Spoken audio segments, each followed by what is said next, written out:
8 friends gather for a simple dinner party. But when a mysterious comet passes overhead, their reality begins to fracture. Doorways to parallel worlds open, and soon they discover terrifying versions of themselves just down the street.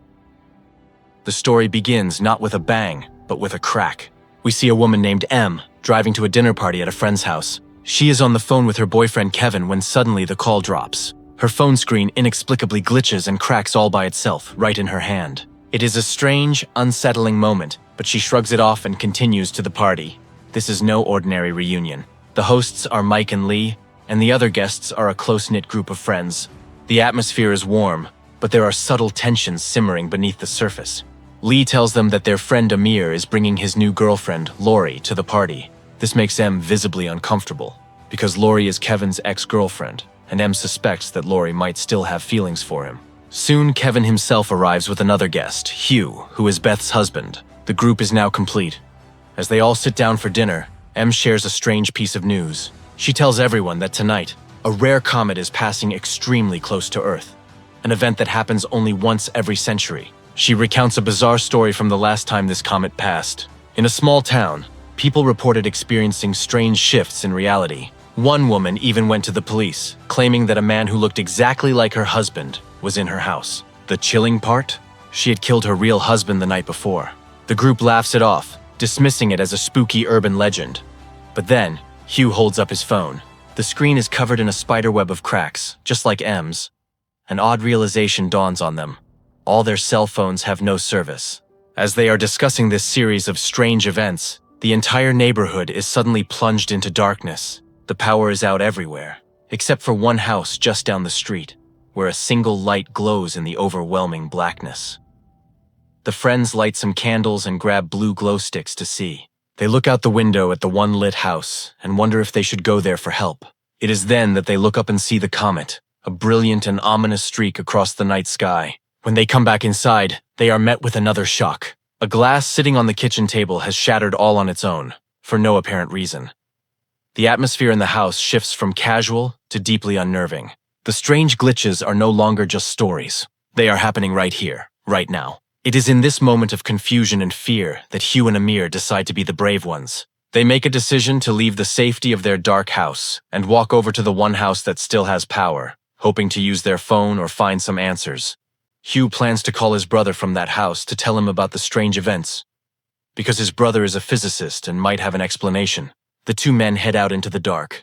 Meanwhile, back at the dinner party, Mike manages to turn on the house's generator, and just like that, the power in their own house flickers back to life.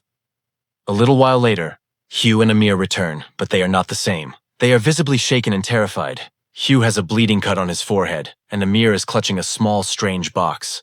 The group immediately swarms them, asking what happened and how Hugh got hurt, but Hugh is too stunned to speak coherently. Their attention turns to the box. They open it together and make a chilling discovery.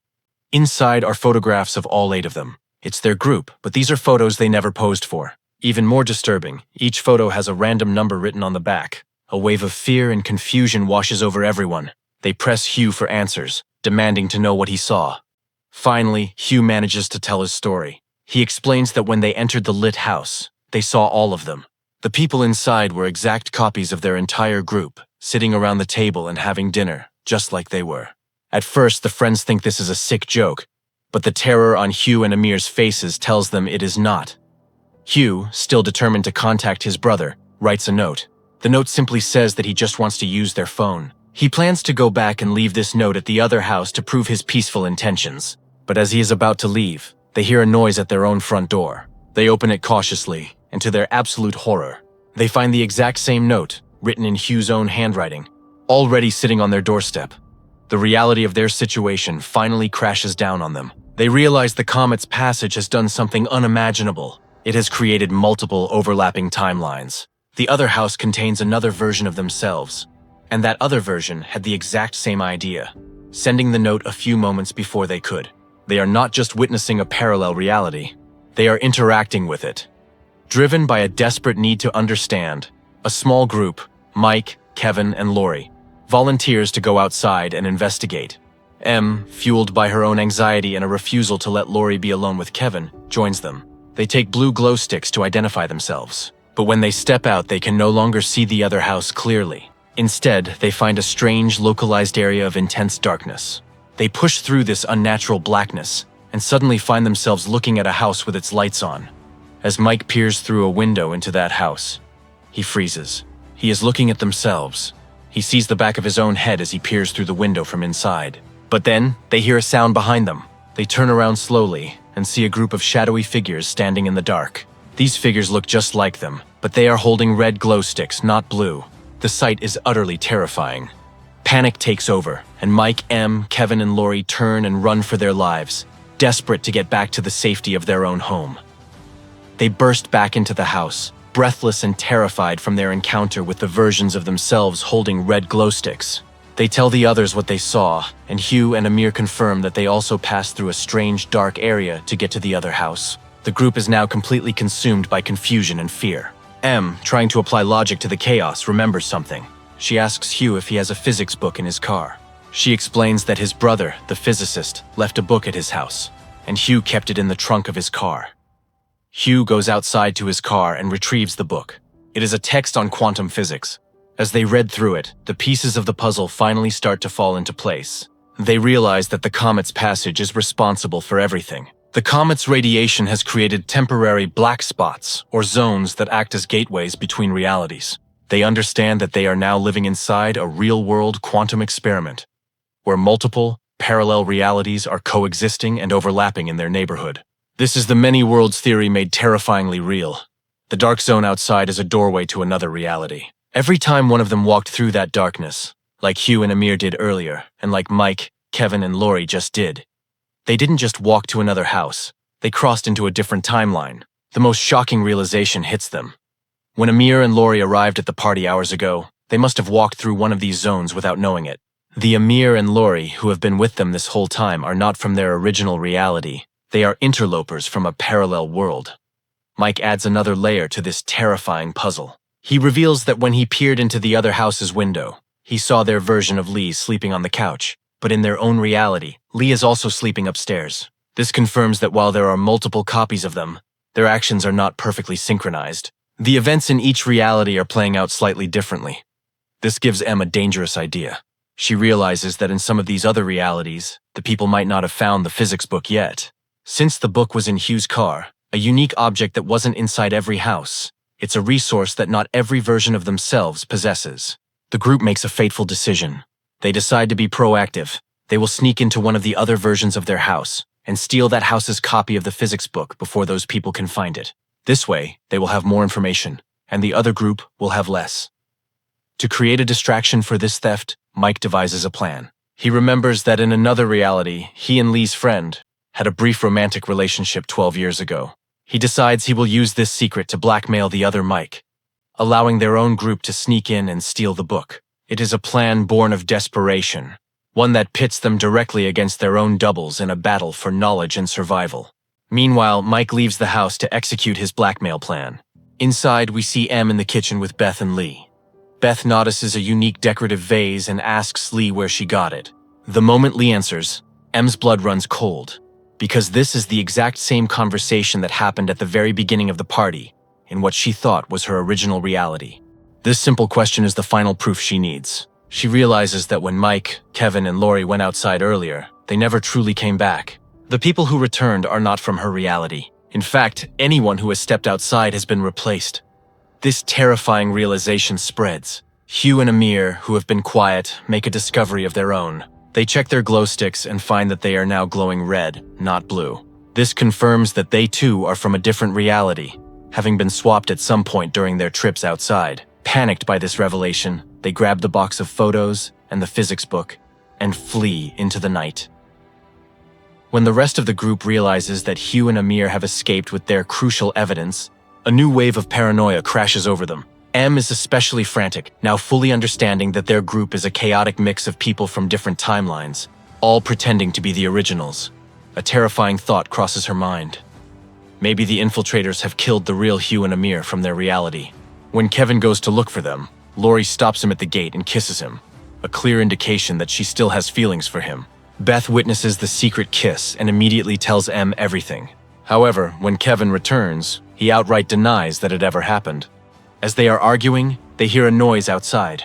They rush out to find the windshield of Hugh's car has been smashed. In the chaos, Em quietly slips into her own car. She finds a glow stick that Kevin gave her earlier and puts it on.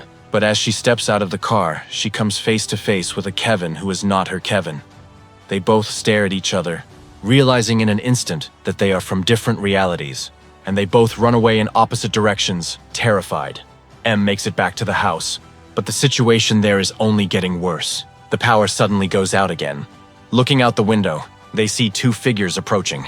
It is Hugh and Amir, but these are not the ones who just ran away. This is a different Hugh and Amir, who are now returning from their first trip to the other house, and they are telling the group the exact same story that was told hours ago. They are the original versions from this reality, who got lost and are just now finding their way back.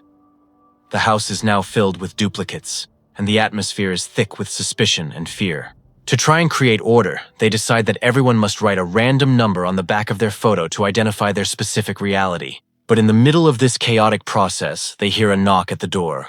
When Hugh opens it, he finds a note. It is the blackmail note that Mike wrote, detailing the secret affair. The note has now come full circle, delivered back to them. Lee reads it and becomes enraged, attacking Mike. The room erupts into a full-blown fight, with everyone turning on each other, their alliances and sanity completely shattered. In the middle of the violence and confusion, Em sees her chance. She quietly slips out of the house and runs into the night, heading straight for the dark zone, determined to find a better reality for herself. She begins to jump from one reality to another, peering into the windows of different versions of her friend's house. She is searching for a perfect reality, a timeline in which she and Kevin are happy. But in every window, she sees only different variations of the same nightmare. Her friends are always arguing, fighting, and trapped in the same cycle of paranoia and fear. Finally, she finds one that seems perfect. In this reality, she sees herself and Kevin inside, looking happy and deeply in love. They are talking excitedly about their future plans for a trip to Vietnam. The emotional distance that had plagued their relationship in her original world is gone here. Em decides that this is the reality where she wants to stay. She quietly slips inside through the back door. Just as she enters, a noise distracts everyone. A glass shatters somewhere. As the occupants of this happy reality go outside to investigate, Em seizes her chance. She runs out to their car, intending to hide. But at that very moment, the original Em from this happy reality is also in the car. A violent struggle ensues. The invading Em, our protagonist, overpowers her double. She knocks the other Em unconscious, drags her body, and stuffs her into the car's trunk, trapping her there. Our Em then calmly walks back into the house, seamlessly taking the place of the woman she just imprisoned. The other friends ask where she went, and she brushes it off, saying she was just looking at the comet. As the group gazes at the sky, the trapped Em in the trunk manages to escape. She smashes a taillight from the inside and crawls out, stumbling back into the house through the bathroom window. She confronts our Em in the bathroom. A desperate, silent fight breaks out between the two identical women. In the struggle, our Em grabs a heavy object and knocks her double unconscious. She notices that the other woman is wearing a ring. In a cold, calculated move, she takes the ring from her unconscious double's finger and puts it on her own, fully assuming her identity. The next morning, our Em wakes up. She is disoriented and paranoid, terrified that her secret will be discovered. But everything seems normal. She goes to the bathroom and is relieved to find no trace of the other woman. She thinks maybe that woman went to some other reality. When she comes out, Kevin gives her the ring that he found in the bathroom, the very same ring she fell from her finger in the struggle. She plays it cool, calmly taking the ring and putting it on. But then, Kevin's phone rings. He answers it, and Em can hear a frantic, panicked voice on the other end. It is her own voice. He is standing with one Em while talking to another on the phone. The movie ends on this deeply unsettling and ambiguous note, leaving us to wonder which Em, if any, will ever find peace. On IMDb, this movie was rated by 167,000 people and has an average rating of 7.2. We hope you enjoyed this movie explanation. If you did, please like, share, and subscribe to the channel. Thank you for watching.